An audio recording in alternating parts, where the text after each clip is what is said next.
ମାଲିକ ଆଜି ମୁଁ ଯୋଉ ବି ଫୁଡ ଆଇଟମ ଟ୍ରାଏ କରିବି ସେ ଫୁଡ ଆଇଟମ ପ୍ରାଇସ ର ଅଧା ପ୍ରାଇସ ମୁଁ ଦେବି। ଚାଲନ୍ତୁ ଦେଖିବା ଲୋକମାନଙ୍କର ରିଆକ୍ସନ କଣ ରହୁଛି। ଆଉ ତାହେଲେ ଡେରି କାହିଁ କରିବା, ଚାଲ।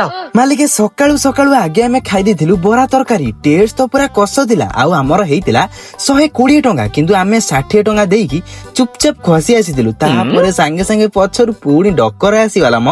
ଆଉ ମୁଁ ସାଙ୍ଗେ ସାଙ୍ଗେ କହିଥିଲି ଆଉ 60 ଟଙ୍କା କରିଦିଅ। ତାପରେ ଆମେ ଏଇ ଲୋକେସନ ରେ ଖାଇଥିଲୁ ଚିକେନ ପକୋଡା, ଯାହାର ପ୍ରାଇସ ଥିଲା ମାତ୍ର 60 ଟଙ୍କା। ଆଉ ଟେଷ୍ଟ ବି ନଙ୍ଗା ଥିଲା। ଆଉ ଆମେ 30 ଟଙ୍କା ଦେଇକି ଖସୁ ଖସୁ ଭାଇ ଆମକୁ ପଛରୁ ତ ଡାକିଦେଲେ।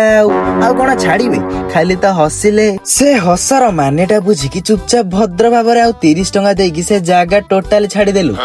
ତାପରେ ପୁଣି ଖାଇଦେଇଥିଲୁ ଗୋଟେ ଇଂଲିଶ ଆଇଟମ, ଯାହାର ପ୍ରାଇସ ଥିଲା ମାତ୍ର 30 ଟଙ୍କା, କିନ୍ତୁ ଆମେ 15 ଟଙ୍କା ଦେଇ ଚୁପଚାପ ଖସିବା ପୂର୍ବରୁ ଧରା ପଡି ଯାଇଥିଲୁ। ଆଉ କଣ କରିବୁ, ଚୁପ କି 15 ଟଙ୍କା ଦେଇକି ଚୁପଚାପ ଆସିଲୁ ମ। ମାଲିକ ଏଇଠୁ ଜଣା ପଡିଗଲା ପଇସା ନବାକୁ ସମସ୍ତଙ୍କୁ ଭଲ ଲାଗେ, କିନ୍ତୁ ଦବାକୁ କାହାକୁ ନୁହଁ। ଆଉ କଣ ଭିଡିଓ ଅଛି ନା କଣ, ସଇଲା ମ। ଏବେ ତମେ କମେଣ୍ଟରେ କୁହ ନେକ୍ସଟ ଚ୍ୟାଲେଞ୍ଜ କଣ କରିବା।